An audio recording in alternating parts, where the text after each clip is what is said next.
దేవుని మాటను మనం నమ్మగలిగిన వ్యక్తులమై ఉండాలి. మానవ బుద్ధి ఏం చెప్తుందంటే, ఇది జరుగుతుందా, ఇది సాధ్యమా, ఇది వల్ల పడుతుందా, నీకంత స్తోమత లేదు, నీకంత శక్తి లేదు, నీకంత జ్ఞానం లేదు అని మానవ బుద్ధి చెప్తుంది. నీ స్వబుద్ధిని ఆధారం చేసుకుంటే నువ్వు నిరాశలోనికి వెళ్ళిపోతావు. నీ స్వబుద్ధిని ఆధారం చేసుకుంటే నీ విశ్వాసంలో నువ్వు నీరసిల్తావు. కొన్ని వందల వాగ్దానాలు దేవుడు మనకి ఇచ్చాడు కదా, నువ్వు నమ్ముతున్నావా దేవుని వాగ్దానాన్ని? ఎందుకు నీ జీవితంలో కార్యం జరగట్లేదు?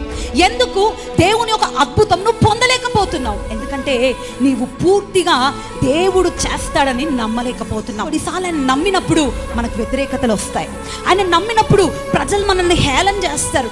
నా దేవుడు కార్యం చేస్తాడంటే ఎట్లా చేస్తాడండి, ఇది ఎలాగూ సాధ్యమండి అని నవ్వుతారేమో. కానీ వాటిని లక్ష్యం చేయక పూర్తిగా దేవుని మీద నువ్వు విశ్వాసం ఉంచితే, నోవాహు కార్యం చేసిన దేవుడు, అబ్రహాము కార్యం చేసిన దేవుడు నీ జీవితంలో కూడా కార్యం చేయగలడు.